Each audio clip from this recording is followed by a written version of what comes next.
Hello students, welcome to WB online home tuition. আশা করি তোমরা সবাই ভালো আছো। তো আজকে আমি তোমাদের সাথে শেয়ার করব পশ্চিমবঙ্গ মধ্যশিক্ষা পর্ষদের ষষ্ঠ শ্রেণীর Ryan Martin English question bank solve 2025। তো আজকে আমি যে পেজটি আলোচনা করব model question paper 3 Bishnupur high school. তো পেজ নম্বর হলো 149। তো এখানে একটি রিডিং কম্প্রিহেনশন সিন দেওয়া আছে। তো আমরা পুরো কোশ্চেনটির অ্যান্সারগুলি আলোচনা করব। তো তার আগে বলি, যারা এখনো চ্যানেলটিতে নতুন আছো তো এইরকম ভিডিও পেতে গেলে অবশ্যই চ্যানেলটিকে সাবস্ক্রাইব করো এবং বন্ধুদের মধ্যে শেয়ার করো। ওকে, তো প্রথমে এই দাগের tick the correct answer from the given alternative. তো সঠিক উত্তরগুলি নির্বাচন করব আমরা। The narrator had passes the magic shop. তো কথক জাদুর দোকানে পাড়ি দিয়েছিলেন, সেটা কতবার? সেটা সেভারাল টাইমস, বেশ কয়েকবার। রাইট দ্য অ্যান্সার হবে সি।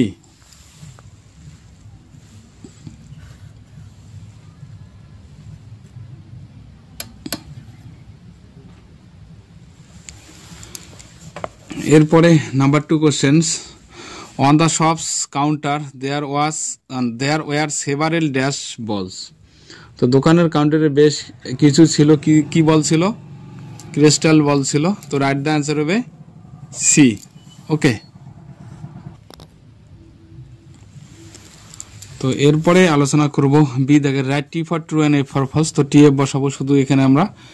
তো যেমন there were magic lights on the floor, মেঝেতে ম্যাজিক লাইট ছিল, তো এটা অবশ্যই ফলস হবে, কারণ মেঝেতে ম্যাজিক মিরর ছিল, আয়না ছিল। The father and the son went to the shop to buy some magic item. বাবা ছেলে কিছু জাদুর জিনিস কিনতে দোকানে গেল আর কি, তো এটা অবশ্যই ট্রু হবে। তো আমরা এখানে টি লিখবো বা ট্রু লিখবো। এরপরে সি দেখে দেখো answer the following question. What was the name of the narrator son. তো বর্ণনাকারীর ছেলের নাম কি ছিল এখানে? The name of the narrator sons gift.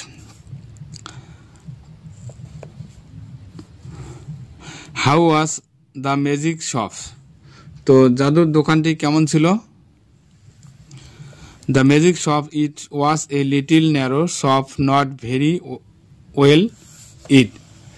তো বন্ধুরা, এরপরে আলোচনা করব আমরা 2 দাগের read the following passage and answer the question. Mister Roy had an accident 4 months ago. Mister Roy 4 মাস আগে দুর্ঘটনায় পড়েছিলেন।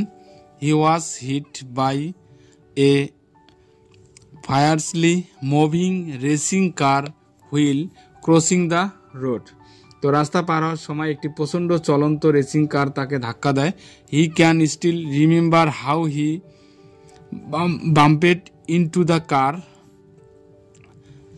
Banging his knees and fell down. তিনি এখনও মনে করতে পারেন কিভাবে তিনি হাঁটুতে আঘাত করে গাড়িতে ধাক্কা খেয়ে নিচে পড়ে যান। তো later he was rescued by the police and admitted to a hospital. পরে পুলিশ তাকে উদ্ধার করে হাসপাতালে ভর্তি করে। Even though police caught the runaway car. যদিও পুলিশ পলাতক গাড়িটিকে ধরেছিল, it was not enough for his broken limbs and injured collar bone. তার ভাঙা অঙ্গ এবং আহত কলার হাড়ের জন্য একটি যথেষ্ট ছিল না। This accident spoiled his days for about a month. তো এই দুর্ঘটনা প্রায় 1 মাসের জন্য তার দিন যেন নষ্ট করে। তো যাই হোক, আমরা সিনটি পড়লাম বাংলা মানে সহ। এরপরে কোশ্চেন অ্যান্সারগুলো আলোচনা করব। তো এখানে এ দাগে tick the correct answer from the given alternative. তো সঠিক উত্তরগুলি নির্বাচন করবো। The accident occurred. তো দুর্ঘটনাটি ঘটেছে এটা 4 মাস আগে, 4 months ago। Right the answer হবে D. After the accident mister Roy was hospitalised with.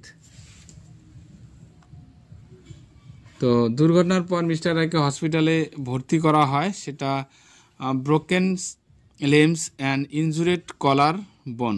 Right the answer হবে বি।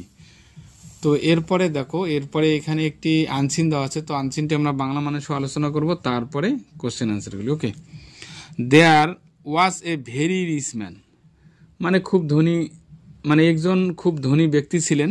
হি কেপ্ট এ প্যারট, তো তিনি একটি তোতা পাখি রেখেছিলেন বা পুষেছিলেন। দ্য বার্ড কুড স্পিক, পাখি আবার কথা বলতে পারতো। হোয়েন ইভার এ গেস্ট কেম, যখন এই অতিথি এসেছে। It would urge the servant to serve tea, তো চা পরিবেশন করতে চাকরদের অনুরোধ করবে। It exchanged a few words of greeting with the guest, তো এতে অতিথিদের সঙ্গে শুভেচ্ছা বিনিময়ও হয়। The rich man loved the parrot very much, তো বড়লোক তোতাকে খুব ভালোবাসতেন। He keeped it in a cage and took good care of it, তিনি এটি একটি খাঁচায় রেখেছিলেন এবং এটির ভালো আবার যত্ন নিতেন। The rich man was put in a prisons for an offence, তো ধনী ব্যক্তিকে একটি অপরাধের জন্য কারাগারে রাখা হয়েছিল। After 6 months he came back home, তো 6 মাস পর দেশে ফিরে আসেন। He said to the parrot, তিনি তোতা পাখিকে বললেন, I suffered in prison for 6 months, 6 মাস জেলে ভুগেছি। হাউ ডিড ইউ ফিল, তো কেমন লাগলো তোমার? দ্য প্যারট রিপ্লাইড, তো তোতা পাখিটি উত্তর দিল, I have been in the cage for more than 2 years, তো আমি 2 বছরের বেশি সময় ধরে খাঁচায় ছিলাম। I know nothing about freedom, আমি কিছুই জানি না স্বাধীনতা সম্পর্কে। The rich man felt for the bird, তো ধনী ব্যক্তি পাখির জন্য অনুভব করলেন। হি সেট ইট ফ্রি, এবং তিনি কি করলেন, এটিকে মুক্ত করে দিলেন। তো এরপরে দেখো এই দেখেন, complete the following sentence with information from the passage থেকে আমরা ইনফরমেশনগুলি নিয়ে লিখবো। Whenever a guest came to the man house, তো it would urge the servant to serve tea. The rich man kept the bird, তো it in a cage and took good care of it. তো এরপরে দেখো B দেখে, write T for true and A for false, তো এখানে শুধু আমরা TF লিখবো। The parrot could not speak, তো এখানে বলছে যে তোতা পাখি কথা বলতে পারতো না আর কি, তো এটা অবশ্য ফলস হবে, কারণ তোতা পাখি কথা বলতে পারতো। তো এখানে টি লিখবো। The bird was keep in the cage for more than 2 years, তো পাখিটিকে 2 বছরের বেশি সময় ধরে খাঁচায় রাখা হয়েছিল, তো এটা অবশ্যই সঠিক হবে। তো এখানে আমরা ট্রু লিখবো বা টি লিখবো। তো এরপরে আমরা আলোচনা করব নেক্সট পেজে কোশ্চেনগুলি। তো প্রথমেই সি দাগের, answer the following questions. What did the rich man do with the bird at last, তো ধনী লোকটি শেষ পর্যন্ত পাখিটির সাথে কি করেছিলেন?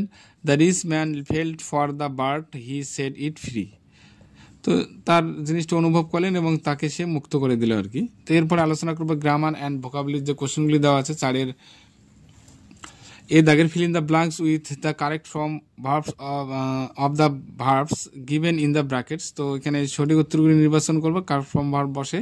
তো হি ওয়াজ বি আছে, এখানে he was walking in the garden. Rupa right আছে, Rupa wrote the letter last night. তো এরপরে দেখো বি দাগের, পুট দ্য আনকাউন্টেবল নাউন, আমরা এখানে দেওয়া আছে লিস্টে, তো এখানে আমরা লিখবো কাউন্টেবল নাউনগুলি কোনগুলি, যেগুলিকে গণা যায় আর কি। তো বিস্কুট আর রিভার হবে, আর আনকাউন্টেবল যেগুলি গণা যাবে না, হেয়ার আর অয়েল হবে। সি দাগের, fill in the blanks with appropriate words from the help box, তো হেল্প বক্স থেকে আমরা অ্যাপ্রোপ্রিয়েটগুলি বসাবো, যেমন Amal is the কাজিং of Bimal হবে, এখানে কাজিং বসাবো। The cat is a lazy animals. এরপর ডি দাগের, fill in the blanks with appropriate preposition করবো এটাকে। তো প্রিপোজিশন দেখো, ডিস্ট্রিবিউট দ্য ম্যাঙ্গোস, তো এখানে কি হবে? অ্যামং দ্য স্টুডেন্টস হবে। পুট দ্য বুক অন হবে, অন দ্য টেবিল, তো টেবিলের উপরে বইটি অবস্থিত, put the book on the table. তো এরপরে দেখো ই দাগের, underline the adverb in the following sentence, তো এখানে আন্ডারলাইন করব যেটাকে অ্যাডভার্ব আছে যেগুলি, যেমন হি স্পোক লাউডলিটা অ্যাডভার্ব হবে, আই উইল কাম সুনটাও হবে অ্যাডভার্ব। তো এই জন্য আমরা এটাকে আন্ডারলাইন করলাম। এরপরে দেখো এফের দাগের identify the types of following sentence. তো আইডেন্টিফাই করতে হবে এটা কোন সেন্টেন্সের মধ্যে আছে। যেমন অয়েল ফ্লাডস অন ওয়াটার, তো এটা সিম্পল সেন্টেন্স হবে সাধারণ বাক্যের মধ্যে। তো এরপরে দেখো 2 নম্বর কোশ্চেনটি, why did you forget to bring your homework copy. তো এটাকে কোশ্চেন মার্ক চিহ্ন আছে, তো এটা অবশ্যই ইন্টারোগেটিভ সেন্টেন্স হবে। তো এরপরে দেখো 5 দাগের find out words from the unseen passage থেকে আমরা ওইগুলি সমর্থ ওয়ার্ডগুলি কী করব, খুঁজে খুঁজে লিখবো। সমর্থক আর আনসিনটে যে আনসিনটি কিছুক্ষণ আগে আমরা পড়লাম, এই আনসিন থেকে খুঁজে খুঁজে সমর্থ ওয়ার্ডগুলি লিখতে হবে। যেমন ক্রাইম আছে, ক্রাইম মানে অপরাধ, তো এখানে অফেন্স হবে। তারপরে ইন্ডিপেন্ডেন্স মানে কি, স্বাধীনতা, তাহলে এখানে কী হবে, ফ্রিডম। ওকে, এরপরে আলোচনা করব 6 দাগের, suppose you have watch a horror movie at night, write a paragraph on your experience of watching the movie. ধরো আপনি বা তুমি রাতে একটি হরর মুভি দেখেছো আর কি, তো আপনার সিনেমা দেখার অভিজ্ঞতার উপর একটি অনুচ্ছেদ এখানে লিখতে হবে। ওকে, তো এখন এটি আমরা আলোচনা করব।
তো বন্ধুরা, ভিডিওটি কেমন লাগলো অবশ্যই কমেন্ট করে কমেন্ট বক্সে জানাবে, এবং নতুন হয়ে থাকলে অবশ্যই চ্যানেলটিকে সাবস্ক্রাইব করবে। তো বন্ধুরা, আজকে তাহলে এই পর্যন্ত, সবাই ভালো থাকবে। Please subscribe my channel. আমার ভিডিও দেখার জন্য তোমাদের সবাইকে অসংখ্য ধন্যবাদ।